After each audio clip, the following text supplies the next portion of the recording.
সাদামাটা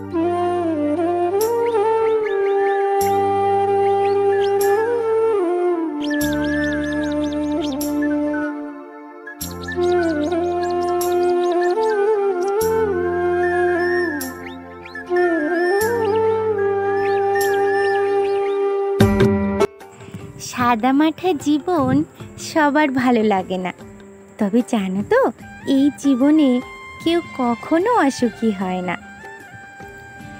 শুভ সকাল আমার প্রিয় বন্ধুরা, যে যেখান থেকে ভিডিওটি দেখছো, আশা করি সবাই খুব ভালো আছো আর আমিও ভালো আছি।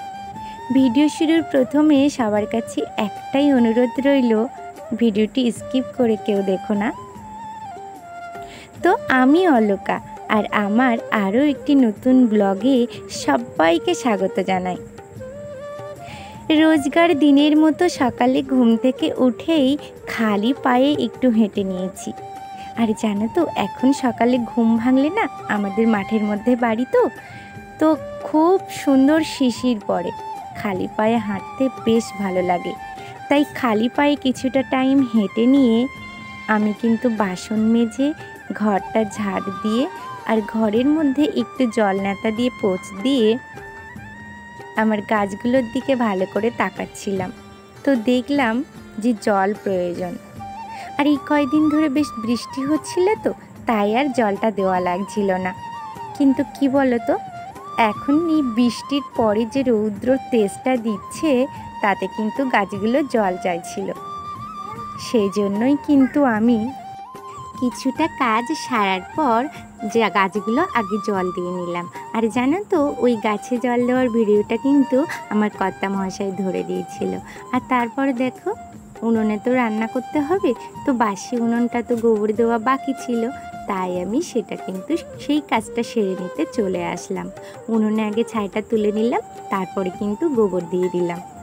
কে কে আমার মতো উনুনে গোবর নেতা দাও, আর কে কে আমার মতো উনুনে রান্না করো, রান্না করতে পছন্দ করো, শুধু রান্না বলবো না, উনুনে রান্না করতে পছন্দ করো, আমাকে কমেন্ট করে জানালে আমি খুব খুশি হব। জানো তো, সবার জীবন কিন্তু একরকম হয় না। কেউ কষ্টে বড় হয়, তো কেউ আবার অনেক সুখ স্বাচ্ছন্দ্য বা বিলাসিতায় বড় হয়। কিন্তু জানো, যে যাই বলুক না কেন, সাদামাটা জীবনই হলো সুন্দর ও শান্তির জীবন। কারণ একজন সাদামাটা জীবন যাপনকারী মানুষকে কেউ অপছন্দ করে বলে আমার মনে হয় না। সে সহজে কারো অভিযোগের মুখে পড়েই না। যাই হোক, কথায় কথায় কিন্তু আমার বাসি বিছানাটা গোছাতে চলে এসেছি। আর ওদিকে আমার উপমা একটু দুষ্টুমি করছে, আমাকে বারবারই সে ডাকছে, কারণ তার খিদে পেয়েছে। সকালের টিফিনটা তার এখনো পর্যন্ত দিতে পারিনি, সেজন্য একটু ঝামেলা করছে। কিন্তু এই যে আমি একটা কাজ শুরু করেছি বলে সেটা সেরে তারপর কিন্তু তার খাবারটা দিতে যাব বলেই এই কাজটা শেষ করে নিচ্ছি।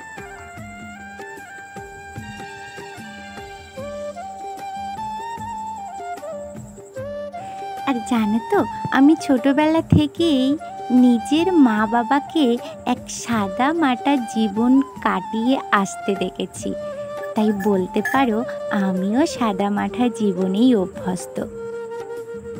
সাদা মাটা জীবনে প্রয়োজনীয় জিনিস ছাড়া কিন্তু অপ্রয়োজনীয় জিনিসগুলোর কোনো চাহিদাই থাকে না। তার মানে সাদামাটা জীবন কাটানো মানেই সে বোকাশোকা, তা কিন্তু নয়। কারণ এটা শুধু মানুষের সরলতাকে বোঝায় না, বরং এটা বোঝায় সে যে নিজের জীবনে সুখ শান্তিতে কাটাতে চায়। যাই হোক, কথায় কথায় আমার বাসি বিছানা পরিপাটি করে আমার ছোট্ট উপমাকে টিফিন খাইয়ে দিয়ে তারপরে কিন্তু কিছু কাচাকুচি জিনিসপত্র ভিজিয়েছিলাম। অনেক দিন ধরে বলতে পারো কিছুটা জমেছিল, আর একসাথে খুব বেশি কাচতে পারবো না বলে খানিকটা কেচে দিলাম। তো সেগুলো এখন মেলে দিতে চলে এসেছি। আর ওদিকে আমার উপমার কিছু পুতুল, কিছু খেলনা বাটি দিয়ে বসিয়ে রেখে এসেছি, কারণ বাইরেটা খুব বেশি রৌদ্র বলে তাকে নিয়ে আসতে চাইনি।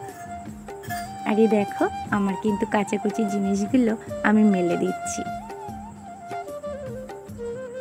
আর জানো তো বাইরের এই রৌদ্রটা না খুব বেশি যেন পিঠে লাগছে। যাই হোক, কাচাকুচি পর্ব শেষ করে স্নান করেছিলাম, ঠাকুরটাও দিয়েছি, কারণ স্নান করার পর ঠাকুর পূজাটা তো দিতেই হবে। তারপর কিন্তু বাজারেও গেছিলাম। বাজার থেকে মাছ ও কিছু সবজি, আমার পছন্দের সবজি আজ কিন্তু বাজার করে নিয়ে এসেছি। এসে দেখো আমি কিন্তু স্নান করার পর রান্নাঘরে চলে এসেছি রান্না করতে। আর এই দেখো মাটির উনুন প্রথম একটু জ্বালাতে না একটু সমস্যা হয়, তারপর উনুনটা জ্বলে গেলে খুব বেশি সমস্যা হয় না, তাই জন্য উনুনটা কিন্তু জ্বালিয়ে দিলাম।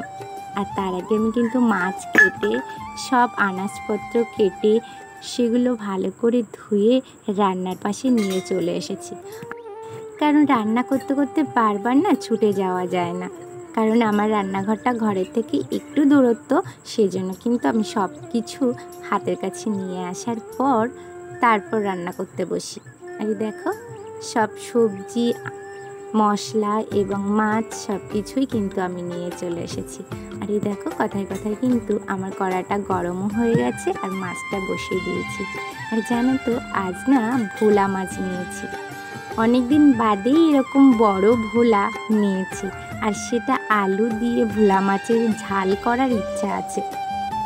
সেজন্য কিন্তু পরিমাণ মতো পেঁয়াজ, একটু 2 কোয়া মতো রসুন, সামান্য পরিমাণে আদা আর কাঁচা লঙ্কা, এগুলো কিন্তু ভালো করে আমি কষাই করে নিলাম। আর প্রথমেই আমি আলুটা একটু ভাজা টাইপের করে রেখেছিলাম তেল দিয়ে, তো সেটাই এখন আমি দিয়ে দিলাম। আর এই দেখো অল্প পরিমাণে জল দিলাম, আর এটা ফুটে ওঠার পর এর মধ্যে কিন্তু ভোলা মাছটা দিয়ে দেব। আর দেখো দিয়েও দিয়েছি। যাই হোক আমার কিন্তু রান্নাটা কমপ্লিট।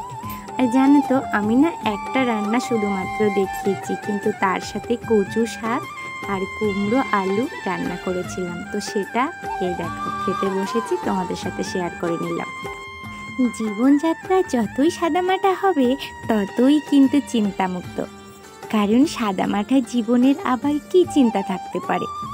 আর তা বাদেও জীবনের অনেক রং আছে, তার মধ্যে না সাদামাটা জীবনই আমার খুব পছন্দ। আর জানো তো এই সাদামাটা জীবনযাপনকারী মানুষই জীবনে চলার পথে অনেকবারই পরাজিত হয়, তবে কখনো কিন্তু হতাশ হয়ে হাল ছেড়ে দেয় না, বরং মনে আকাঙ্ক্ষা নিয়ে সামনের দিকে এগিয়ে চলে, বলতে পারো যেমন আমি। যাই হোক ব্লগটা আর বেশি বড় করলাম না, তোমরা সবাই ভালো থেকো, টাটা।